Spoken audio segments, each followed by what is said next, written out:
বাংলাদেশ বানিয়ে দিয়েছে। যশোরে, ওপারের যশোরে সেখানেও পুলিশ দিয়ে আর্মি দিয়ে পুজো হচ্ছে, আর এপারেও কলকাতাতে আর্মি পুলিশ দিয়ে পুজো হচ্ছে, তাও হাইকোর্টের হস্তক্ষেপ। এখানে আলামিন মন্ডল আর ওখানে সাবির আলী, মডেল এক, মডেল সব একই মডেল, জিহাদি মডেল।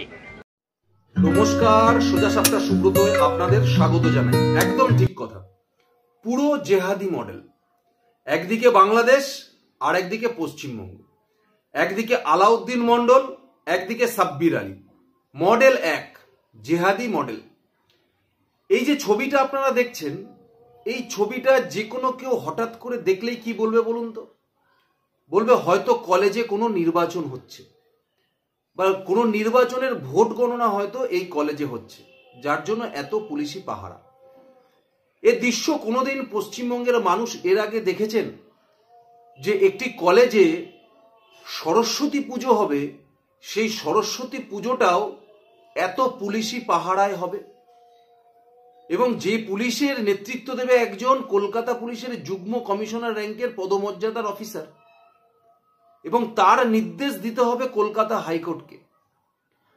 এবং সবথেকে আরো আশ্চর্যতম বিষয় হলো যে মমতা বন্দ্যোপাধ্যায় এই পশ্চিমবঙ্গের মুখ্যমন্ত্রী, সেই মমতা বন্দ্যোপাধ্যায় এই কলেজে পড়াশুনো করেছে।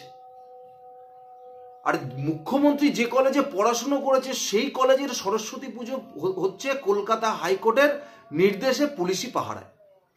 এর থেকে লজ্জাকর পরিস্থিতি আর কি হতে পারে? মমতা বন্দ্যোপাধ্যায়ের ওই আসনে বসে থাকার আর কোনো অধিকার আছে বলে তো মনে হয় না। কি দরকার ওনার ওই চেয়ারে বসে থাকার? জানেন, এই ছবিটা বাংলাদেশে ভাইরাল হয়ে গেছে। একাধিক মানুষের পোস্টে এই ছবিটা ঘোরাফেরা করছে বাংলাদেশে। তারা বলতে চাইছে যে যে জিনিস বাংলাদেশে আমরা দেখি সেই জিনিস আমরা ভারতেও দেখছি, পশ্চিমবঙ্গ রাজ্যে। এবং সেখানকার অত্যাচারিত হিন্দুরা বলছে যে মমতা বন্দ্যোপাধ্যায় কি করছে, কোথায় নিয়ে দাঁড় করাচ্ছে বঙ্গকে। বাংলাদেশের হিন্দুরা আজকের দিনে দাঁড়িয়ে যে পরিস্থিতির শিকার হচ্ছে, উনি তো পশ্চিমবঙ্গের হিন্দুদেরও সেই পরিস্থিতির শিকার হওয়ার জন্য বাধ্য করে যাচ্ছেন। তারা বলতে শুরু করেছেন, এই মমতা বন্দ্যোপাধ্যায়কে তিনবার ভোট দিয়ে ক্ষমতায় নিয়ে এসেছিলেন না? আর এখনো এই পশ্চিমবঙ্গের কিছু সংখ্যক সেকুমাকু হিন্দু আছেন, এবং কিছু সংখ্যক হিন্দু আছেন যারা 1000-1200 টাকা ভাতা নিয়ে চুপচাপ বাড়িতে নির্বিঘ্নে থাকতে পছন্দ করেন। তাদের সিদ্ধান্তে মমতা বন্দ্যোপাধ্যায় তিনবার সরকারে এসেছেন। আজকে বুঝতে পেরেছেন আপনাদের দোষে আপনারা পশ্চিমবঙ্গকে কোথায় নিয়ে দাঁড় করাচ্ছেন, পশ্চিমবঙ্গের ভবিষ্যৎ কোথায় নিয়ে দাঁড় করাচ্ছেন। দুর্গাপুজোর সময় আমরা দেখলাম মণ্ডপে ঢুকে হুমকি, দুর্গাপুজোর সময় আমরা দেখলাম মণ্ডপে উলুধ্বনি শঙ্করধ্বনি দিলে প্রতিমা ভাঙার হুঁশিয়ারি। কার্তিক পুজোতে আমরা দেখলাম বেলডাঙায় পুজো মণ্ডপ ভেঙে দেওয়া হলো। আর সরস্বতী পুজোতে দেখলাম এই কলেজে কলকাতার বুকে এবং হরিণঘাটায় প্রাইমারি স্কুলে, নগরুকরাতে প্রাইমারি স্কুলের প্রধান শিক্ষক মুখ থেকে বলেছে সেখানে সরস্বতী পুজো করবে, সেই উদ্যোগ নিচ্ছে।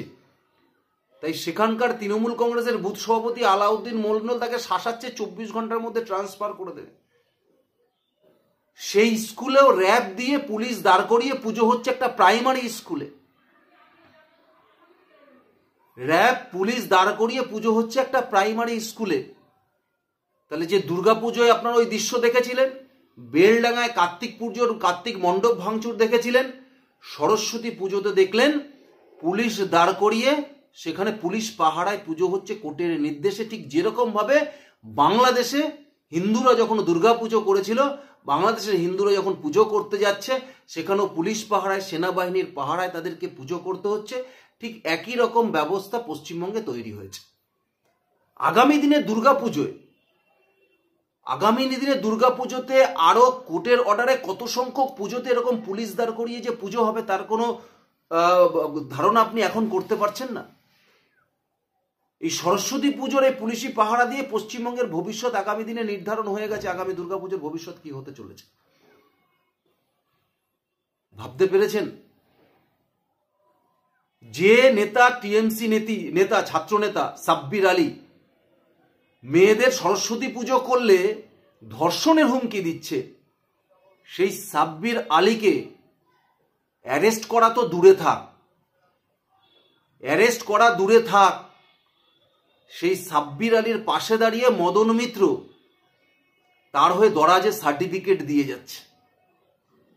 শুনে নিন মদন মিত্র কি বলছে। এই যে কথাটা উঠেছে না, সাবির মেরেছে, কে মেরেছে? সাবির মেরেছে।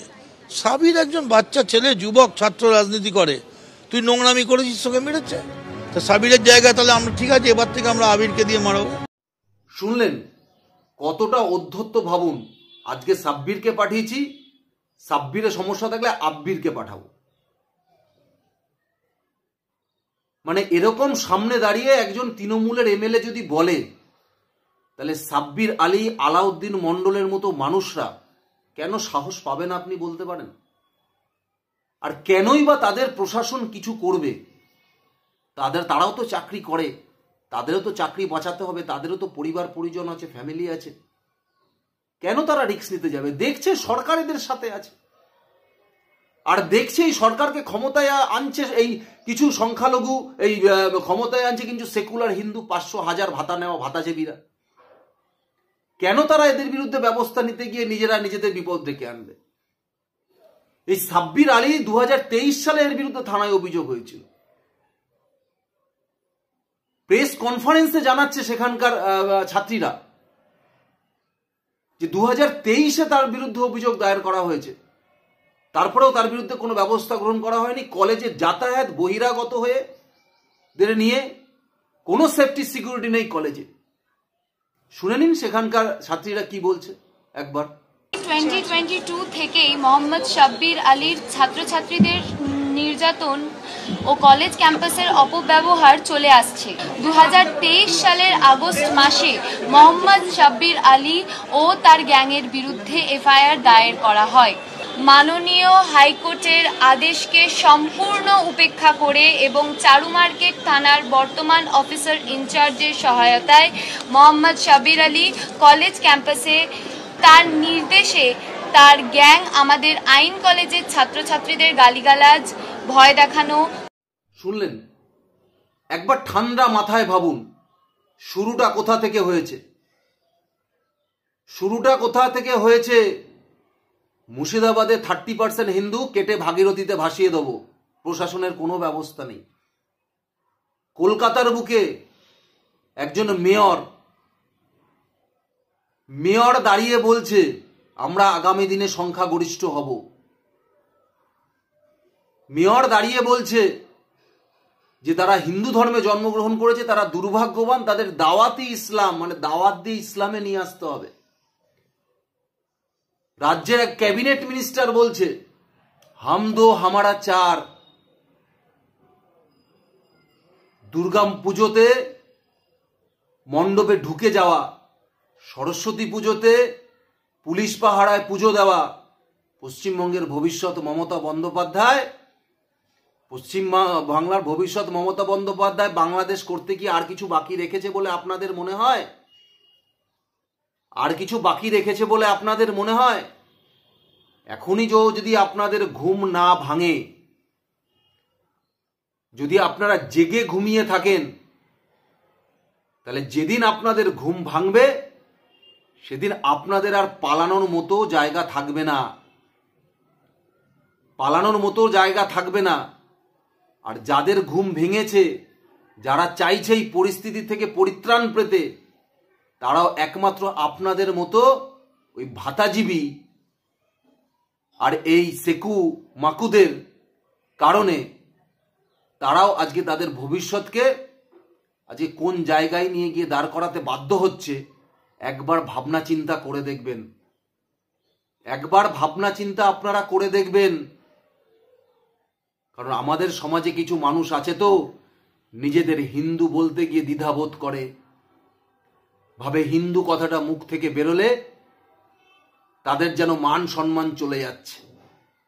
আর কিছু তৃণমূলের দালাল আছে যারা হিন্দু কথা মুখে আনতে গেলে ভাবে কোরে কমে খাওয়া বন্ধ হয়ে যাবে।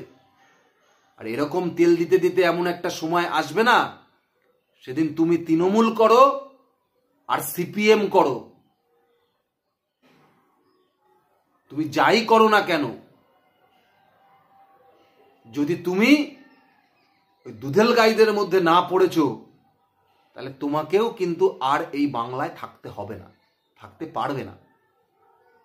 সংবিধান সংবিধান করে চিল্লাও তো, তখন আর সংবিধান বলেও কিছু থাকবে না। এটা আপনারা মাথায় ভালো করে ঢুকিয়ে নেবেন। ধন্যবাদ, নমস্কার।